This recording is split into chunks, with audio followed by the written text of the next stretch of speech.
you can start building completely new concepts for payments that we've never thought of before. And then new technologies on and the back then new of that. technologies on that. Now, what happens when you combine, here's another interesting one.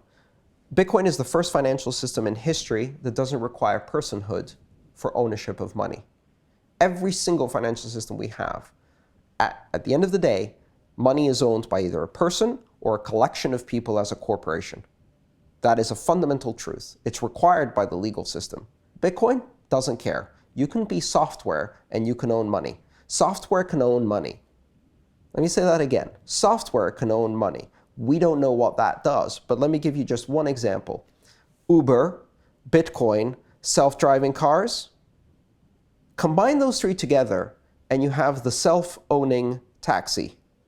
A car that is a corporation that owns itself, pays for the car lease, the car insurance, and the gasoline from the revenues it makes, giving passengers a ride, and there's not a single human involved in that management. Now, that is a completely bizarre construct. It's one we can't even imagine at the moment. It violates several of the assumptions we make as a society about liability and legal responsibility. As long as it doesn't crash, actually, it does some really interesting things. It's a really damn good taxi in many ways. But that's just one example, and that's not something we have today, only slightly different plus Bitcoin. That's something that is impossible today. And you start opening up these branches of innovation and exploration in science that simply have no precedent. And that's where it really gets interesting. So on a 10 to 20-year horizon, you can't make any predictions anymore because there's no precedent to what you're doing. Just like in '92, you can't predict Facebook. It's impossible to predict it. Right. That's scary. That has some like AI, fascinating, pockets of growth and capitalism and businesses like the one you just described could spring up. You would never know some of these things are happening. And with these Pico payments, it's hard to even imagine the what things you could do. Yeah, the markets that would What does it do to the sharing economy? But to me, it all goes back to this fundamental question. We live on a planet with 7.5 billion people, and 2 to 4 billion people are completely cut off from finance, and almost 5 to 6 billion people are cut off from international finance. What happens to the world economy when you bring 6 billion new people online, people who are productive but disconnected? What happens to their lives? What happens to poverty across the world when you can extend financial services, opportunity, credit, liquidity?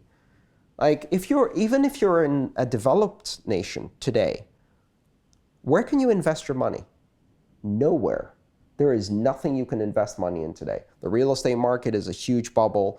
You can't buy cars because that's a huge bubble. Student loans are a bubble in the US now, right? There are no investment outlets because nothing is productive. What about if you're investing in 1 billion people who are in poverty?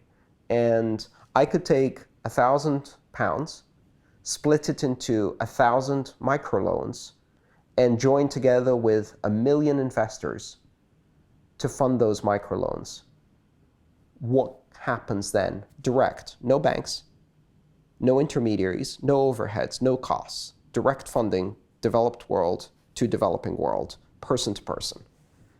From my smartphone in Trafalgar Square to a Kenyan farmer's text messaging phone, which they can then use to buy seed or stock up a small store or start a sewing business or buy a scooter and use it as a taxi service for a rural environment.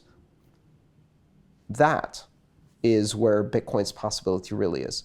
The reason we cannot extend financial services to the rest of the world is not because they don't have money. It's not because they don't have productive potential. It's because banking as a series of brick and mortar, high overhead, high margin services is not scalable. But banking as an app backed by a network-based currency and system of trust scales enormously, and it can be extended into the most remote areas.